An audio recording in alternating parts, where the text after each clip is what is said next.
I'm going to analyze is from a YouTube video called Dog Cam Flies to the Edge of Space 110,000 feet on a balloon. The weather balloon up to about 110,000 feet with a couple of cameras. What's remarkable about this footage is the sequence that just passed about 4 minutes. Here you can see the sun right above the clouds. I mean, it looks so close, it does not look any 92 million miles away, that's for sure.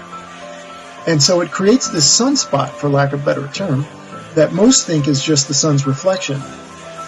What I show in my analysis is that it can't be the reflection of the sun, but is actually a projection from the sun itself. In other words, the sun is so close to the clouds that it is actually shining directly on the clouds. And that is what is creating that spot. Let's take a look. Okay, alright, there's the sunspot I'm talking about. Notice it never moves in its position in the clouds. It doesn't move around where a reflection of the sun would move around, which I'll show you in my experiment coming up. Right now, see, it's locked in its position on the cloud. It is not moving. It is moving, even though the camera's moving up and down, side to side, that reflection should be following the eye and the camera.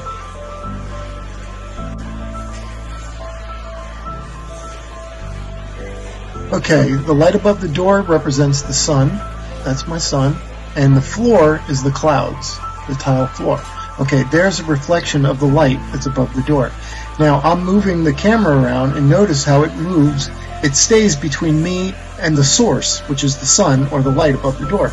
Right? As I move left, it moves left. If I squat down, it comes towards me. If I raise back up, it goes back to the center. I go to the right, it goes to the right. In other words, so it stays in front, or it stays between me and the source, which it did not do in that video. There was no movement, which tells me that was not a reflection in that video.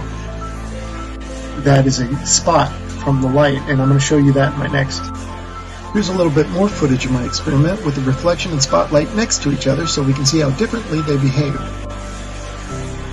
Let me set this scene up. I moved the flashlight over here close to the reflecting yellow light for a better comparison. I have the flashlight hanging over the floor producing the blue spotlight. The yellow round light on the floor is the reflection of the light over the front door, and the floor represents the top of the clouds. Notice that as I move the camera around, the yellow reflection moves all over the place, but the blue spotlight stays in the same place relative to the floor. Just like in the dog cam video, the spot produced by the sun stays in the same spot relative to the clouds and does not move. Clearly it's not a reflection of the sun on the clouds, but a projection of the sun's light due to its close proximity to the clouds. The small little whitish light is the reflection of the flashlight, and it too is moving around relative to the floor.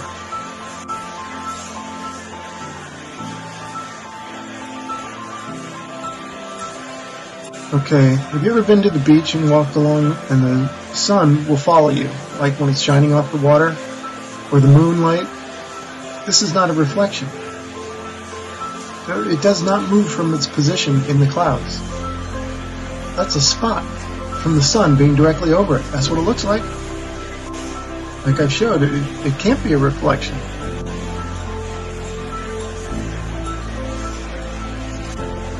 And here we are back to the dog cam video, and you can see the sunspot there coming into view. And again, it's a spot. It's not sliding around the top of the clouds like a reflection would do. As the camera moves around back and forth and up and down, that should be moving, but it's not. Interesting. Thank you so much.